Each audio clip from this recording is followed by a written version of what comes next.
there's so much information around, there always is, there always was, that everything gets sort of drowned and submerged in a mass of fact. It was one of the things that WikiLeaks showed. And if you give people everything, it's useless. You can't find anything. You have to have experts who are willing to spend days and weeks and months to find in all this, what's essentially bureaucratic garbage, some jewels, the things that they were looking for, which are there, but well hidden by being buried in garbage, just ordinary bureaucratic foolishness. So, I mean, one of the things that an artwork does, as any representation of any social event does, is to say, these are the important things. These are the things you should be paying attention to. Ignore the rest of it. It's trivial. This part is what's important. You see here, you see the man giving the sack with the money in it to this other man. Keep your eye on that sack. That's the story.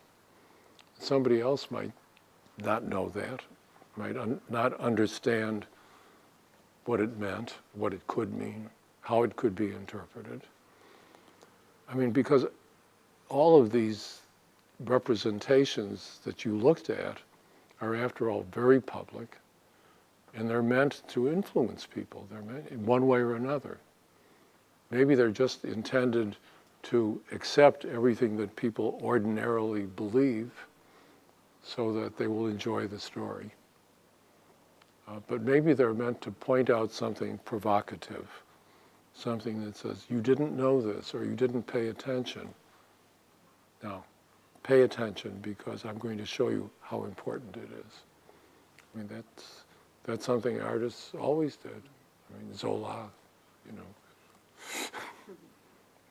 I don't have to tell you that.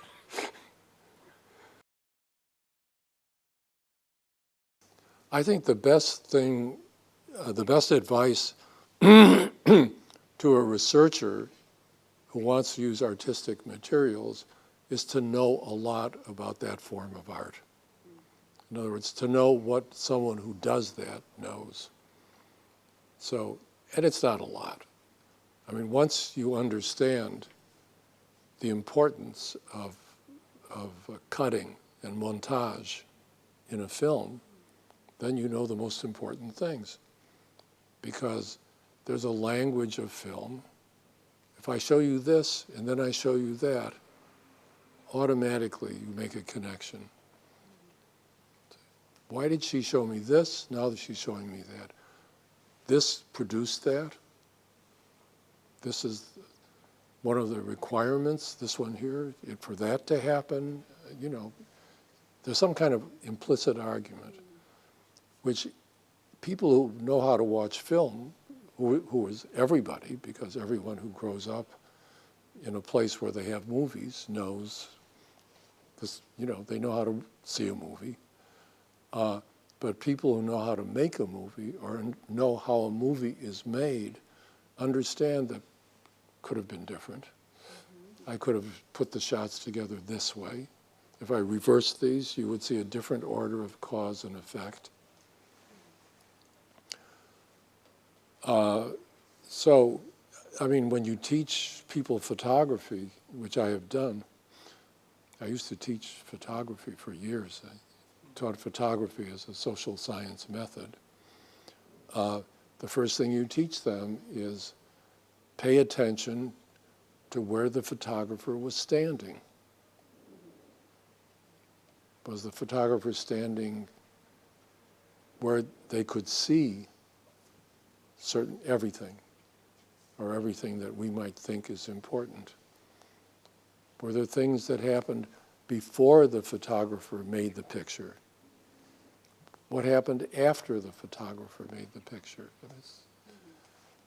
And the minute you become aware that those are questions, because so often people use the expression in English, I think they use the same expression en français, this picture captures something. Yeah, and as a teacher of photography, as a student of photography, one of the first things I learned is never say this. Why? It wasn't there and you captured it. Because the language implies it's like there's a rare animal here and somehow you were very fortunate and very skilled and you captured it. No, you made a picture. We taught students always to say, you made this picture. And they would say, it's wonderful because beginning students are very naive. So they say, no, that's what it was, and I just made the picture. So you ask them a simple question. You were standing here. What if you stood there? Would you see something different? What if you were standing here and looking in the other direction? What would you see? Then they realized that there was more there than they saw, than they captured. The whole event is more than that. So that's what people have to know. Not to be simply cynical and skeptical, but to understand that this is just like someone making an argument. Every picture is an argument. This was important. Never mind that. Not important. And they have to convince people of that. But when you talk to artists, you have to remember that they're talking to you and they want you to think something. I mean, of course, we all do that. So they want you to think. I mean, I once had a friend who was a sculptor, and he made sculptures that looked a little bit like automobile motors. And he said to me one day, would you like me to explain my symbolism? I said, yes, I'd like to hear about that. So he said, well, you know, I have this element that comes up like this and it's round on top. I said, yes. He said, that represents the world. I said, oh, really? I said, yes, and very often I have two of them side by side. That's because I was born in the month of February. Okay. And sometimes I have two rows of 6. I was born on February 12. So by now, I knew this was foolishness. But I understood why he was telling me this, which is that artists very often are asked to provide an artist's statement. You know, it's like 2 paragraphs, it sits on the wall, and it explains what they did. Most artists I know, this is the most terrible part of their work. They don't know what to say, they hate it, they just hate it. And I realized he was trying his statement out on me to see if I would find it acceptable. You know, is this good enough to put on the wall? Is that what they want? Because usually the choices that artists make are, first of all, are made serially. I do this and then I see what happens. I do that and I see what happens. Every time a painter makes a brush stroke, they look and say, what did that mean? Is that good? Should I take it out, leave it, etc. When a photographer makes an exposure, then they make another one, and another one, and another one. They make a lot of exposures. You only see the one that they finally chose, but there could be hundreds.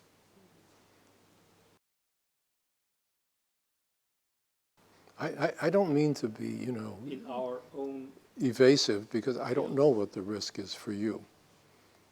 I know that for a younger person, it's more of a risk than for someone like me who is retired. Whatever I do, no one can do anything to stop me. Right? I just do whatever I want because I don't work for anybody. And I'm in the best sense of the word, I'm irresponsible. I'm not responsible to anybody. I can't tell you how freeing that feels. The biggest risk, of course, is that people will say, this is not social science. I mean, that's what they will say to you. Well, the answer, I suppose, is no, right now it is not social science.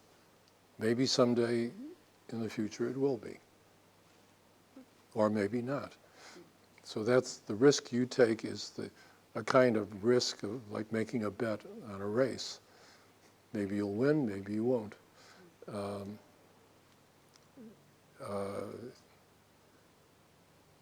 I know that a lot of people are very interested in trying these other things.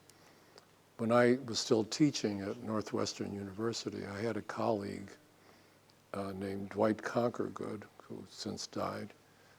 It's a great loss. He's a marvelous person. He taught in a department, there were then only 2 departments in the world with this name, called performance studies. And he said he studied what was the expression? The performative aspects of society. That's a very interesting perspective, right? That society can be viewed as performance, like people putting on a play. The minute you look, of course, you see it everywhere. We're having a play here called Interview. And I could easily imagine this as the vehicle for a dramatic. So far it hasn't gotten very dramatic, but it could. Well, the way you put the question, you make it sound as though some representations are metaphorical and other ones aren't. Yeah. I would say they're all metaphorical. More or less. Well, different metaphors. The metaphors that we accept professionally, for instance, I mean, an organization, right? It's a metaphor. I mean, you can't see an organization. It's not like there's a bus in the street, I can see it. See, there it is. No, this is an organization. Where? This is an organization. This is a school. We're sitting in a school, right? Where is the organization? Not this, not the chair. It's a metaphor that we have come to accept as being all that's necessary to say. Right? If I say this is an organization, it's a school of business, I've said everything. It's all you need to know.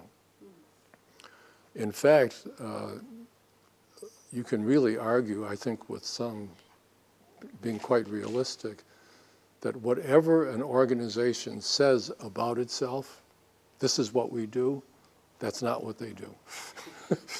Whatever they say, they're doing something else. And you'd be just as likely to be right as if you accept it. And it certainly won't be everything they do.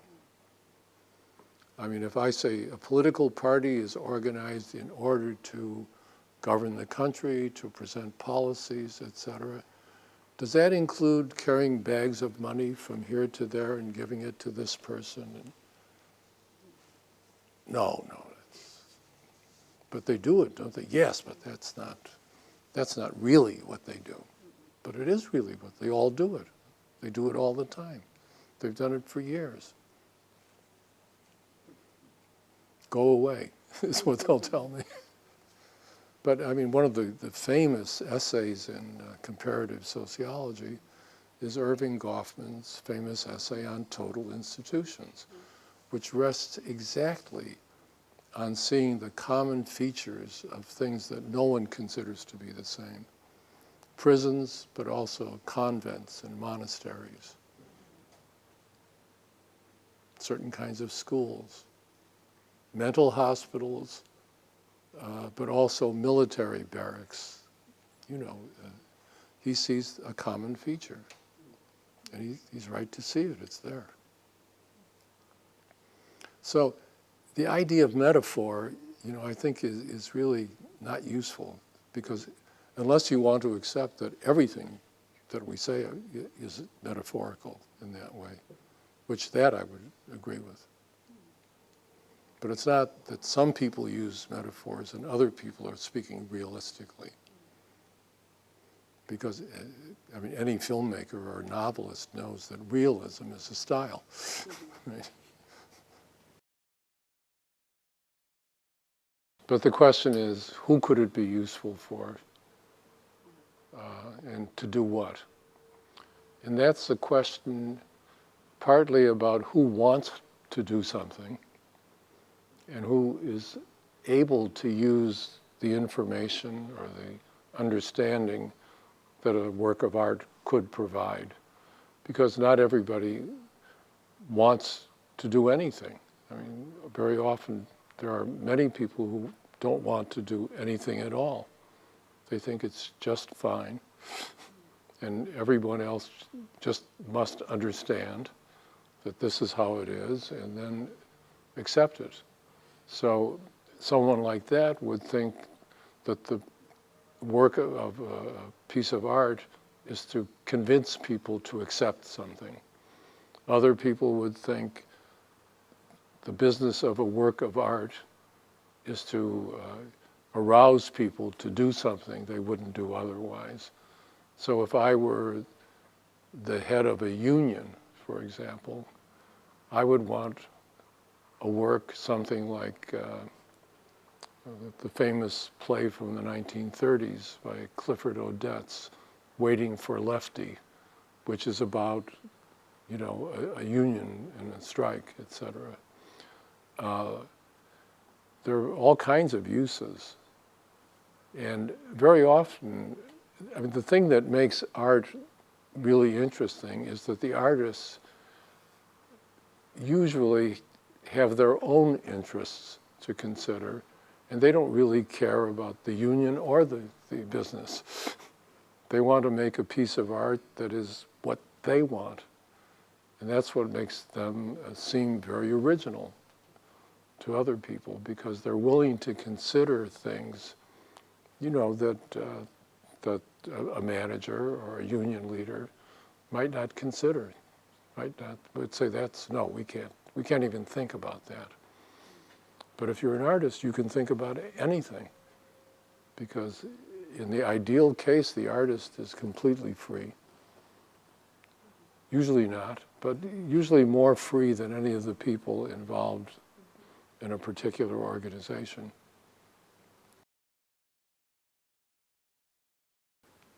Well, I don't know, and I really don't know, because the minute you say restructuring or downsizing, you're telling me the important thing here is this part, right? Not this stuff over here, but this. This is what's important. If I believe you, then I don't look at many of the things perhaps that would be worth looking at. Because one of the things that social science is able to show people is connections that might not be understood, that might not be paid attention to. That this part really is important. And by the way, the scope of the representation is often determined by the words you use to describe it. So when you told me this is about restructuring, and I thought, what is not included in restructuring? That's my first response. As an experienced field worker, I know that when I hear a name being given to something, that's to make sure that I look here, but not over here. Not that that's your intention, but for example, I've had this argument with people for years. If I go to a company and I talk to the CEO or the head of human resources, what do we call it? Human resources. Right. Used to be personnel, et cetera. And there are reasons for all those name changes. But if I talk to them, they'll say, you know, I'm really interested in this problem. And they tell you a problem. It's a very, we're restructuring. And of course, when you said to me restructuring, I immediately asked you, do you mean downsizing? And you sort of laughed and said yes. But restructuring is the word, I imagine. That this is the word that people prefer. It sounds better. Restructuring doesn't sound like 25% of the personnel will lose their jobs. We're restructuring. It's a much more neutral word. So if I accept that, then I'm already beginning to accept a picture that's different from saying downsizing. That's different from saying we're moving the company to India. Right? That's another kind of, we're restructuring. What is the restructuring? Oh, we're taking the factory and we're going to India, and it's going to be in there now. It's very good. People there are very competent, much cheaper. Management research I don't know this field well. My impression is it's extremely conservative. I mean, in the professional sense. You know, it is, and it's probably because the people who in the end they want to impress are people who run businesses and firms, and those people would think this is very strange. That's not what they buy research for.